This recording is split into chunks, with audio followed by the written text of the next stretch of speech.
And I have a friend, Aminata Torre from Mali, and she said, Africa has been invaded.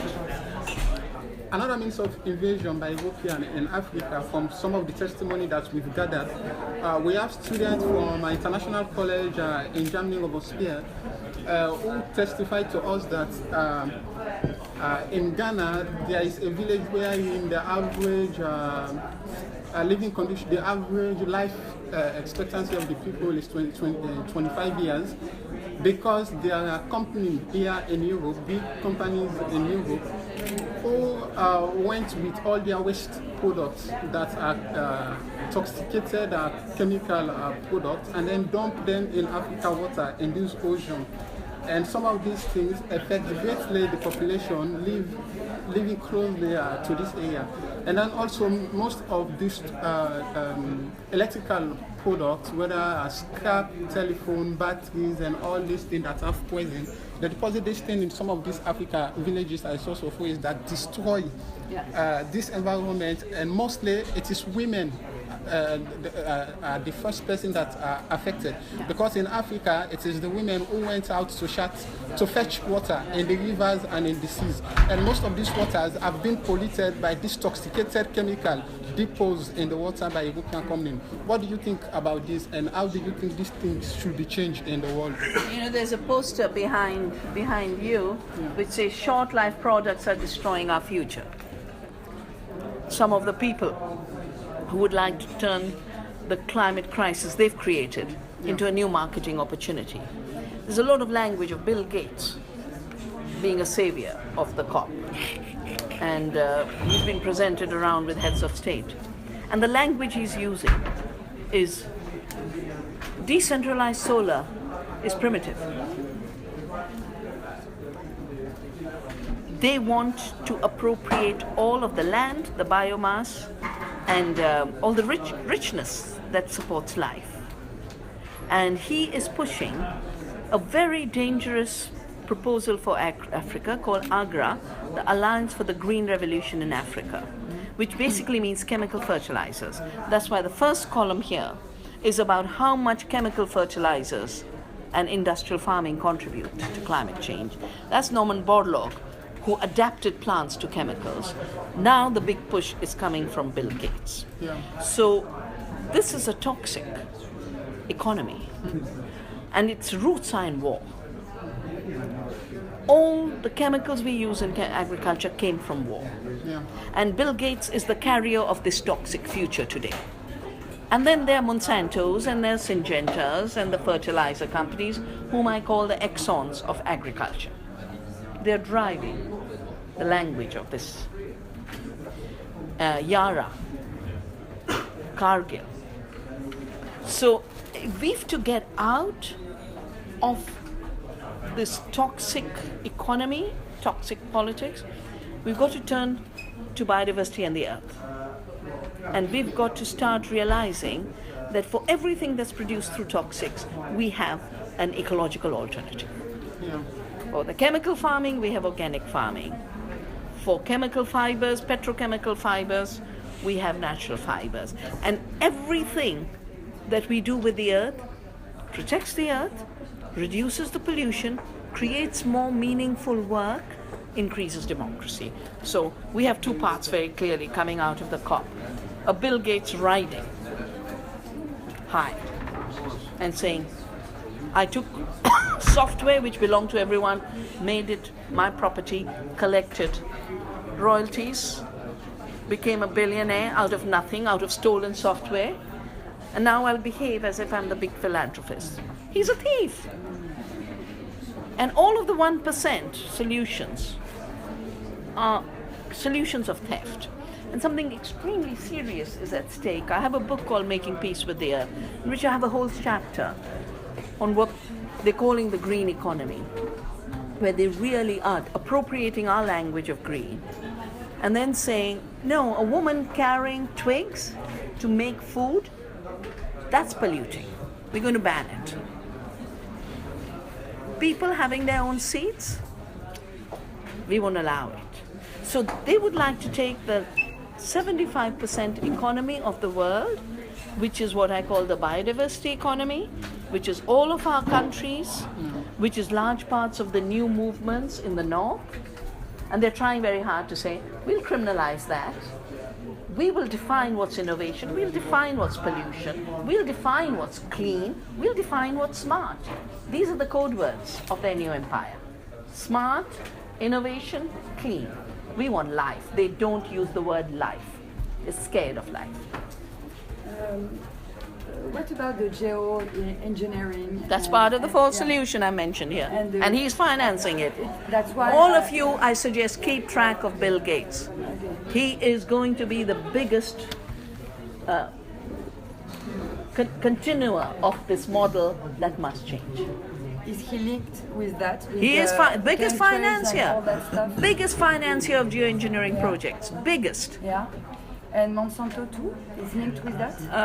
Monsanto maybe, for sure, because Monsanto is breeding for heavy metals. Okay, and because it's the soil becomes dry with the geoengineering, so Monsanto could provide the solution, right? Well, you know, Monsanto has bought. If you read that sheet I've given, Monsanto has bought the world's biggest climate data corporation. It has bought the world's biggest soil data corporation. And basically what they're looking for, I mean, we've seen what happened with seed. Monsanto said, I'm going to own the seed. And I'll collect royalties. And I'll push GMOs because that way I can pretend I invented the seed. They're now looking for trapping farmers into buying soil and climate data from them. Which is why I am totally against carbon trading. Because living carbon, you know, a tree is living carbon. And I've critiqued the G8. So you can't decarbonize the world, we'd be dead. What you need to do is get rid of fossil fuels. Why are they using the term decarbonization? They're using it to make the living carbon economy of people illegal. And there are enough young people who feel, solar, wonderful. A few twigs, dirty. No, the twigs are recycling the carbon that was fixed in that twig. They're not generating carbon or emissions beyond the carbon cycle. It's a closed cycle. Fossil burning is going beyond the cycle. And I'm reading more and more items in India. First village to become clean, to ban biomass and shift to fossil energy. And they're calling it clean. So there's a twist in the perception of what's clean. And they're already waiting to think of, not only will they control agriculture. Mr. Gates has put up a plan for one agriculture. All universities working through him. He's already privatizing the world's public gene banks. All. The CG system, it's called the Consultative Group of International Agriculture Research, where our seeds are kept. He's using his money to destroy the public's breeding and saying, hand this over to the corporations. Then soil, instead of you knowing what the soil is like, instead of a local lab working with farmers to say, this is your soil fertility, this is your soil food web, satellites are going to be used. And Monsanto has already made an agreement with Deere, you know, the tractor company, that in those machines they're going to fix Monsanto spyware, it's called. So when the tractor moves, it's going to send the data of what the farmer grew, which variety he grew, how much crop he had had, and they're looking for a total control system that has already destroyed the planet, but pretending it's clean now. And so what do we need? What we need at this point is a much deeper understanding of ecological processes. To not get confused with this language. A much deeper celebration of life, our lives, the planet's life, and a much deeper courage to say no to this rubbish. I have another question. Well, let others ask if they have another question. Does anyone have? Yeah. I think on this kind of on this theme of centralization of corporate kind of control and corporations, I guess just wondering about your comments on to what extent, Dr. Shiva, we will be able to find the solutions within the framework of capitalism or neoliberalism, and to what extent those policies that are based upon that groundwork is actually, they're not the ways to go forward. Well, change never comes through abstractions. Change comes in the concrete. And within the concrete, you can be in another paradigm. Okay? I might be living in a world dominated by industrial agriculture, but for 30 years I have saved seeds. I've done organic farming and changed the world and created another world. You don't have a full systems replacement as a full system replacement, except in the mind. In the mind, you can have an immediate systems change, which is called a paradigm change. On the ground, you grow the alternative. Just following on from that question, in a way, do you think there are any genuine alliances you can have with multinational corporations? So, like, for example, NL, which was the energy company in Italy, is making friends with Greenpeace because they want to actually change the way that they act. The CEOs are saying they want to actually do something very different, which could be a stand against other multinationals like Monsanto. Yeah. I'm trained as a physicist. I dealt only with abstractions. I used to believe the world can be explained in algebraic symbols, and words were nonsense. I realize today that the only place you can answer any question is in a concrete situation, not in the abstract. So your question is an abstract question. It's concrete for Greenpeace. They've come to Greenpeace, fine. But you don't generalize. In the concrete, you figure out, yes, this particular company is changing in this way. This particular organization feels it has the confidence to not be co-opted by this change, then it's fine. I really feel the biggest trap we have right now is living in generalizations. We've got to get rooted. The word we have evolved in the organic movement is humus. Humus is living soil. Living soil is made by living organisms. Okay? The first time I heard the word biochar came from the biofuel industry. Alan Bates might be totally well-meaning, but biochar is only making charcoal by burning biomass without oxygen. That's all it is. And there is an illusion being created that that's the point where carbon dioxide gets fixed. No, carbon dioxide is fixed in the living plant through photosynthesis. There's no new fixing at the time of burning. So the first is it's distorting our perception of the carbon cycle. And it's making us forget photosynthesis. Second, I have watched and witnessed and I've heard corporations talk about how now they can send their carbon-rich waste as fertilizer and biochar.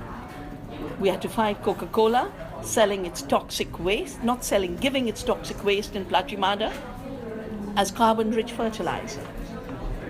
I've seen a cement factory in Orissa saying, here's biochar. Because in biochar, you don't explain the source. It just has to be carbon-rich. You can get into the trap that we got into with the mad cow disease. Cows like to graze grass. They made intensive feed. The intensive feed has a nice little label, this much iron, this much protein, this much calcium. This is the diet your cow needs. Cows started to get diseased. They just chopped them up, rendered them, fed them to the cows. Perfect constitution. Perfect. The nutrition was perfect. Gave the cows mad cow, killed 12 people in England till we had to rise. So All I'm saying is let's bring process back into our thinking. Let us bring transparency into what started as what and ended as what, and what did it do along the way, what externalities, what profits, what concentration, what toxics. So focusing on biochar could make us forget the real responsibility of growing organic matter, recycling organic matter, enhancing humus. The displacement of the word humus is the most dangerous part of the language of bioculture. And I'm saying some people will be well-meaning, some practices might mix humus and biochar and it might all work. But it's the displacement in our imagination that to me is the place where we are now getting colonized. Because as it is, humanity is so estranged from its life. And any step that takes us further down the estrangement road will leave us less capable of healing the earth and us, sense. Yeah. Yeah. I was just going to say, so it seems like part of the solution would be that more people participate in community kind of connection to the planet. People actually building communities on the ground that reclaim GMO corn and soya fields and start building kind of the schools and the farms that are necessary to actually remediating the planet. Yeah. What can we do to actually encourage this more? What can we do to make more people step into this role? Because it seems like this is a lost kind of field of education or art that many people are not connecting to, particularly in the West, obviously. Well, the first thing again we have to do is unlearn the idea of the reductionist worldview that we are atoms in society, that we are each of us individuals locked into loneliness. We've got to start realizing that we are of the earth and we are of community. Even when we pretend in our minds we are isolated, if our mothers and fathers weren't there, we wouldn't be here. Mm-hmm. If someone hadn't taken care of us, we'd have died along the way. So, to be aware of the network of ecological and social relationships that make us means to be aware of community, earth community, social community. And with that awareness, to build the actual links, beginning with whatever you're fond of doing. If you like to garden, reclaim cornfields. If you like education, work with children. If you like to shift the economy, do what Rob Hopkins does, create local currency. If what you like to do is healing, learn how to heal without the same companies that are giving us the poisons in agriculture then selling us the medicines with balance. Huh? So I've seen that education is actually also becoming colonized by companies like Monsanto and the likes of them. Is it time for a radical shift to, drop out of schools? Because if we're going to send our children to the places where they're going to come back and learn the ways of Monsanto's paradigm, is it time to just turn away from the traditional education system? I'd put it in a different way. Is it time to build another education system? And I would say yes. That's why not only have I built Navdanya for seed-saving organic farming, I've built an Earth University for another education. And you can all go to the website of Navdanya. I think it's written here, www.navdanya.org, and you'll find the Earth University. But these kind of initiatives are being created everywhere. I don't think many of you got the opportunity to see the film about tomorrow, Demain. Mm-hmm. And it's beautiful because it has agriculture, it has economy, it has democracy, and it has education. How Finland, which has the highest performance rates in school education, just gave up the old model and learned from Montessori and Steiner to create a public education system. So it is time for another education, because all our education, if you think of it, earlier education was the scholastics, the church controlled it. that gave way with the rise of industrialism and capitalism to university education, where you were given a fragmented, one-dimensional knowledge to do one thing, and you knew nothing else. And then now they're telling you, well, that's not good enough. You've got to learn totally new things, and you have to have new skills. And all the skills are to fit into a global economy which has place for 3% humanity. We've done these calculations. 3% humanity would be controlled, would have space in a corporate global economy. And that means the rest are redundant. So, of course, you need another education. Yeah. You are concretely describing future totalitarianism with Monsanto, Bill Gates, and all that stuff. How, as citizens, we can act concretely? Well, you were mentioning the communities, but in 2050, 70% of the population will be urban. So do you think we have to do it in the urban scale, or we have to go back to the soil and the country and beginning to work on self-sufficiency? Yeah. One more thing we have to really learn to unlearn is we are made to think in linear pattern and with an inevitability that this is the way things work. We are made to think, urbanization. Why is there more urbanization? Because globalization and industrial agriculture has rendered farming unviable through dishonesty. Farmers aren't earning enough, not in France, not in India, not in Africa. Because the system is designed to sell high-cost inputs to the farmers, buy cheap commodities from them. That's an economic system that can't sustain itself. But the corporations make it both ways. They make profits by selling inputs and by buying cheap commodities. And then they have vertical integration to make profits further down the line. So, urbanization is not an inevitability. My country, because the British had exploited us, they left us with a Great Bengal famine. When we became independent, the first thing we did was land reform. Second thing we did was universal public food security. Between the two of them, the fact that small peasants got a fair price and had a market through the public food meant that small farmers were totally viable in India. Which is why it's not an accident that India, even now, is about 60% farmers. It's by policy design.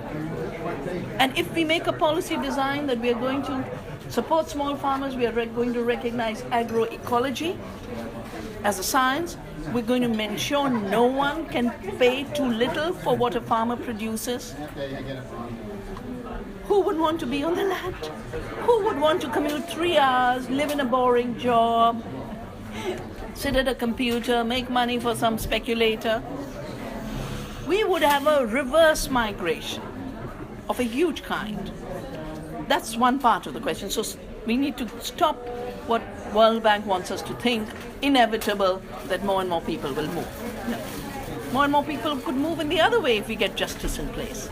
And we got more initiatives. I launched here, and this group AMAP, and you know we have these. I'm going to launch this pact on the 5th. It's a pact for the protection of the earth and each other. And you're all welcome. The French is here, and the English is there. AMAP are urban people who became farmers. Yeah? The managers, chemists, and now they had brought me here to launch the Greater Paris region organic system. What are we looking towards? That the city, instead of Parisians eating junk that's coming from wherever it's cheapest to get, they get organic from their closest farmers. And that relationship of a new food economy does two things. It allows the citizens to get good food they know is healthy for them, but it also allows resources to be plowed back to the farm so that the farm becomes viable. You need to do that. But in addition to that, you need to bring the village into the city. When I say village to the city, we need to do more urban farming. It's totally possible. It's happening. It's the biggest revolution taking place today. Urban gardens. Biggest. Yeah, my last question. I suppose. Promise, last? My question is going about solar electrical engineering, because like presently solar engineering is gradually taking over in Africa. My question is that, is it solar engineering, is it a perfect green electrical engineering system for Africa, or it's something that is doing more harm than good to the people of Africa? Because like these solar batteries that store this engineering, they are very harmful to human beings, to the life of citizens. And most of these things are not taken care of by some of this engineering or some local authorities that are controlling this thing. They are just left like that in the street, and it's very harmful, especially to children. So do you think this is something that is good for Africa? Well, or what? you know, this is the way we've repeatedly said. You need to do full cost accounting. And the full cost includes all ecological externalities and all social externalities. And that's why the language was created, which is somehow being forgotten again, called life cycle approach. Take the life cycle of a product and then assess. Hello. There's Ecuador and Greece, the whole world is here. We're here with you. So we need, you know, it's that third column in this poster that's the most important one, because there's such rapid spread of false solutions. I'm not saying decentralized solar is not good, and there is now all kinds of new work being done to get rid of the battery. And you don't need the battery if all you do is heat your water, and there are other purposes for which you don't. But Bill Gates is attacking decentralized energy. He wants centralized systems. Like I said, he wants one agriculture for the whole world. He will want one energy system, which he controls. He's already moving. December's come, no? In December, he wanted to launch a microchip for remote control of women's fertility in the third world, where there's a microchip, and whether I will have a baby or not will be decided by Mr. Gates or an institution he creates. So, I mean, he is the most amazing, total control freak who could imagine. And his funny, lost grin tells me the guy is lost. He is lost. He doesn't know who he is, except that money controls the world. That's all he knows. You know? And, you know, we are being ruled by insanity. It's a very serious situation. Yeah. Where could we find a Bill Gates that could finance your way? I don't need Bill Gates' style of money at all. Have you noticed how much good work is coming through crowdsourcing? This film Tomorrow was financed through crowdsourcing. They didn't have to go to Bill Gates. My son, who just arrived, was saying, I supported this. He's a photographer. A new bag for photographers. He contributed to the crowdsourcing. And it comes back to community. We will either see ourselves as powerless, and we will constantly delegate power to governments that don't care, and people like Gates, who, while pretending to be a philanthropist, is only thinking how to make the next buck. He's actually, everything he's doing is making a new business opportunity. And we will constantly say, oh, we are too poor, we are too stupid, we are too powerless. The minute we reclaim power and say we have the power to make change, we have the power through community to mobilize resources. You know, I've built the organic movement in India only through recycling the money. I think in the first time I must have put some money down to make sure the farmers' products reach the market, but after that it circulates. So we have to move from a linear extractive economy where everything moves to the 1%, the resources of the earth, the wealth of the people, into a circular economy where wealth starts to circulate, where energy starts to circulate in nature, in community, nutrition starts to circulate in nature, in community, water starts to circulate in nature, in community. And I want to introduce to you Alberto Costa, who was the person who drafted the Ecuadorian constitution that recognized the rights of nature, which of course is now being undermined, and that's a different issue. But, so, you know,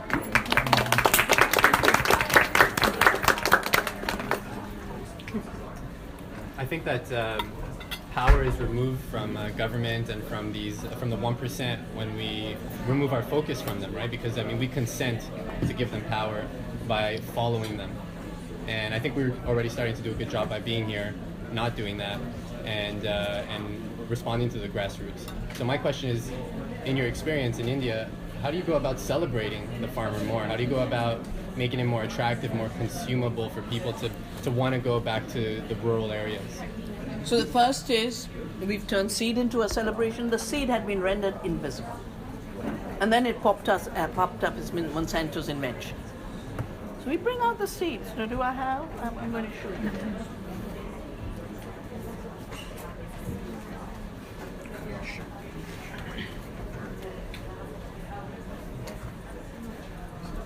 This is how we celebrate. Next year is the year of pulses. Yeah? So we've already started preparing.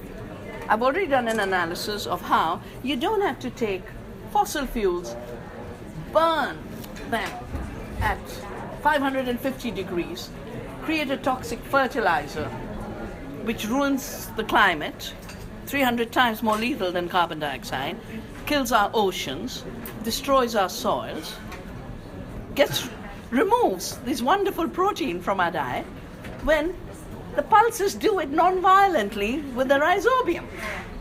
You know? So the diversity, we celebrate through food festivals. Like I said, we have an Earth University, where some courses are about the big picture, but many are just how to farm better.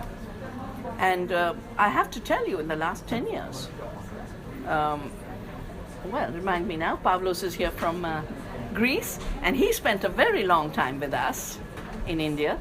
And we're now getting software engineers, we are getting financial people. People say, I made all the money I could, but I'm not happy. Now I want to be a farmer. So I always say, after everything else, it's the soil that's calling you. When you're bored and rich, or you're poor and disposable, either way, for both of you, it's the soil that's calling you. And of course we bring the best of science to it. What they call science is not science.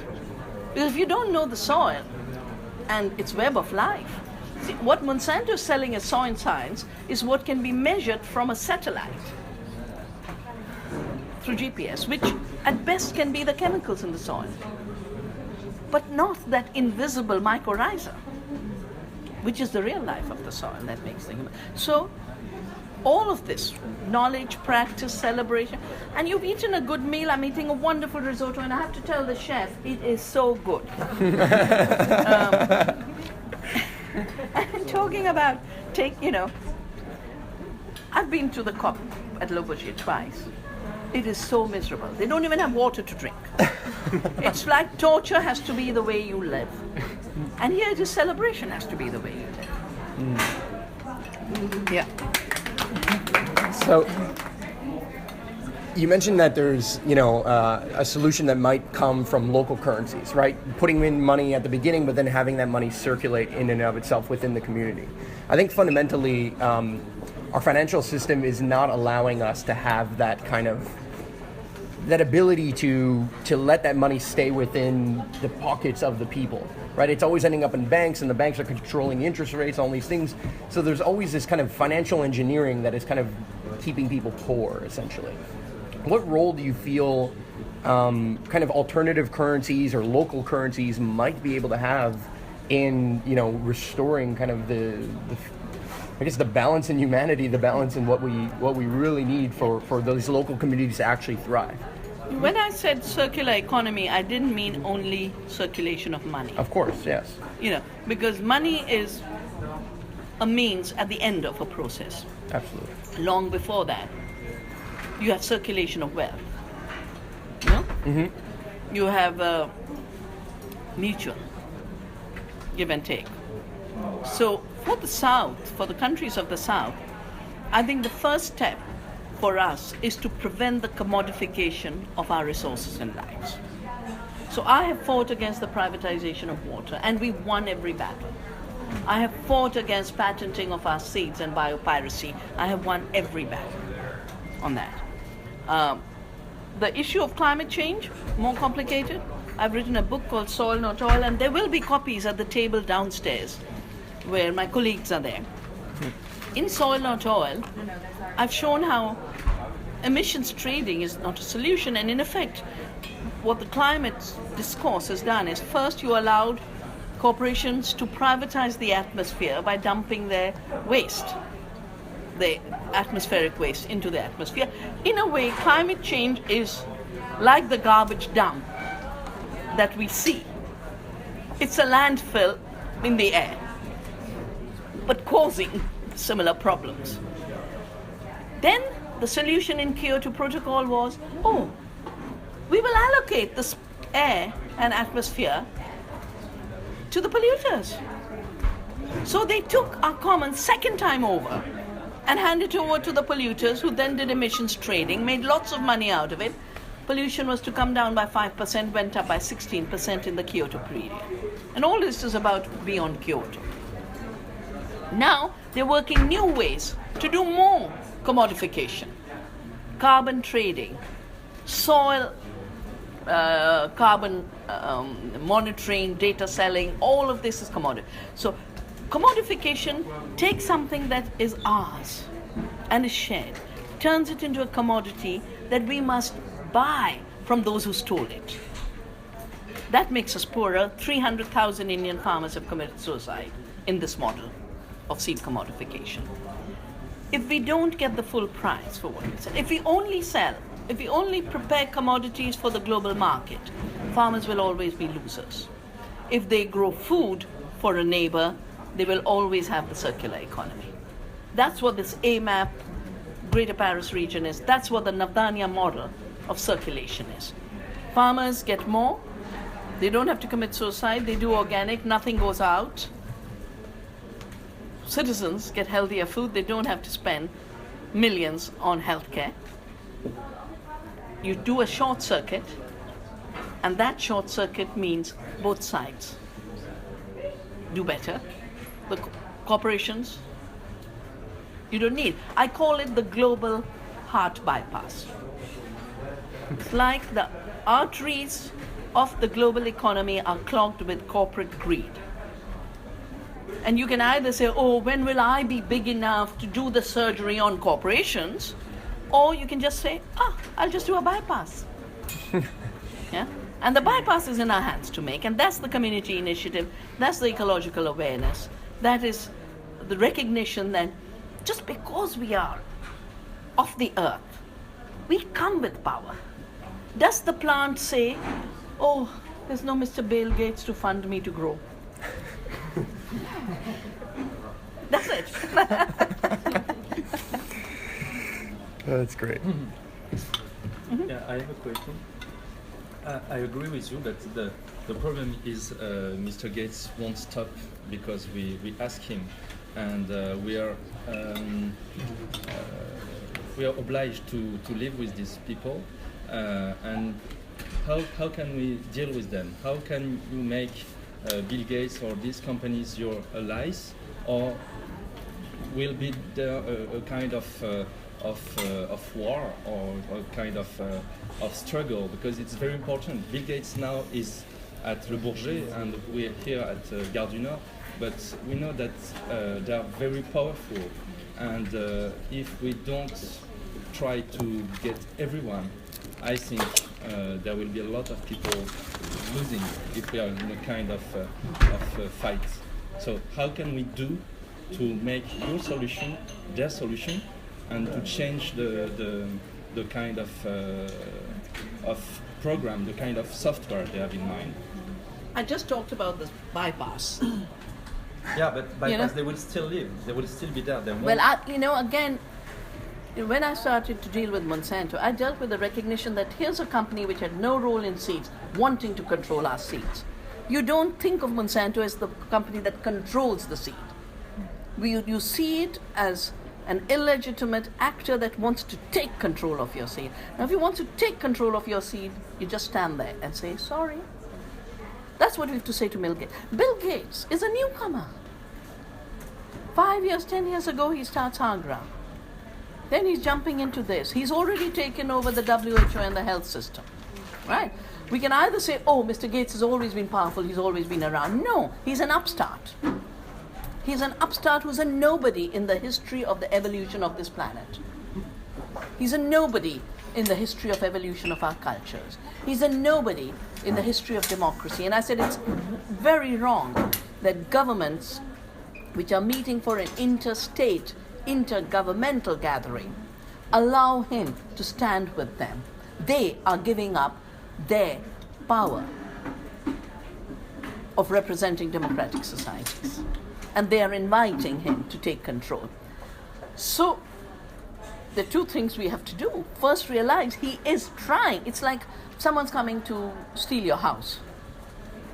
Do you say, oh my God, this man, he's so powerful, and he's taken my house, and now I will have to convince him that he thinks like me. No, you mobilize the mechanisms that there are to say you can't grab my land or my house because it's illegal. Theft is illegal. We have to do more and more of that. We are finding Gates is pushing the GMO golden rice, the GMO bengan in Bangladesh now because he's lost everywhere else. We have to continue those movements. And the second is we have to build a better alternative, which is why we have to increase the vocabulary beyond his 4 words. We have a very rich vocabulary. Yeah. So no dialogue with that people? No, the issue is I don't mind the dialogue. Mm-hmm. I can tell you, because I have critiqued Agra so much, the Alliance for the Green Revolution and the GMOs, I have so many friends who say, but you should talk to Bill Gates. I said, sure, fix a meeting. Poor guys, 10 years they have spent trying to fix an appointment. I'm not going to wait to fix an appointment with Bill Gates. In my life, soil bacteria is a more significant being on this planet than a Bill Gates. And I'm not going to waste my time seeking an appointment with him. But if he comes my way, I've spoken at the World Economic Forum in Melbourne. He was there, I was there. He had to come through helicopter. I walked in. I asked the protesters, I said, they want me to speak inside. If you give me permission, I'll go. If you don't give me permission, I won't. They said, no, for you, we will open up. They let me go. I was there. I won't avoid him, but I won't kill myself trying to meet him. Yeah, last. Part of the argument I hear for why people are welcoming Bill Gates into this space is that governments simply won't fund the kind of things that he's funding, like this $100 billion towards green development. And so I'm wondering what you think, both in terms of green development and what we're talking about in terms of building local economies, what the role of public financing is. While there is so much austerity. Okay, no, so that's a wrong framing. If you look at what is financing a bad agriculture that's killing our health, killing the planet, destroying our small farmers, $400 billion of subsidies in the OECD country, distorting agriculture and wiping out the planet. 400 billion. If you begin with only cutting it to half, and say, and over 10 years you cut it to 0 because we shouldn't have toxics in our food, you already have 200 billion, double the amount you need. Why make yourself look like you have nothing when all the money is going for the wrong things? Thank you. Thank you, Vandana.